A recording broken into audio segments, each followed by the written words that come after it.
Hello everyone, नमस्ते। आज दशरथी स्टेडियममा संसारको फुटबलको लेजेन्ड मध्ये एउटा left fitted legend Brazilian star Roberto Carlos आएका छन्।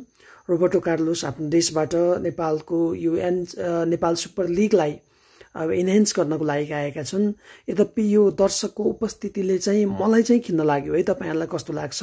उनी आफ्नो देशमा कम्तीमा 40-50 हजार दर्शकदेखि 1 लाखसम्म दर्शक राखेर खेल्ने गरेका, तर नेपालमा यो दर्शक रंगशालामाको दर्शकको उपस्थिति देखेर एकदमै उनलाई पनि पक्कै पनि खिन्न लाग्यो होला, अनि मलाई पनि खिन्न लाग्यो होला।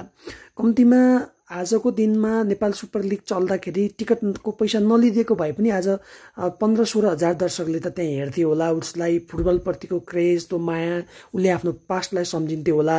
अनि यति बेला ब्राजिलका मिडियाहरूले उनलाई पक्कै पनि खिचेको छ, अनि नेपालमा पनि फुटबलको यति धेरै क्रेज रहेछ है भनेर विश्व सामु फेरि एकपटक नेपाललाई चिन्ने एउटा मौका हुन सक्थ्यो। एकदमै यो फर्मालिटी जस्तो निभाए जस्तो देखिएको छ। एनीवे, प्लेयर्सहरूले, आयोजकहरूले रोबर्टो कार्लोसलाई एकदमै धेरै रेस्पेक्ट गरेको छ। यहाँनिर बिग सल्युट फर देम। र उनी 2002 को फिफा विश्वकप फुटबलका च्याम्पियन हुन्। तपाईहरुले युट्युबमा हेर्नुभयो भने पनि उहाँले लेफ्ट खुट्टाले चाहिँ यस्तो स्पिडमा बल स्पिन गरेर हान्नुहुन्थ्यो।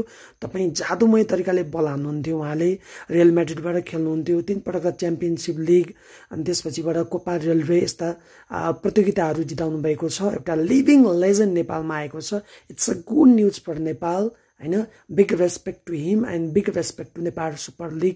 That's it. Enjoy all. Thank you very much.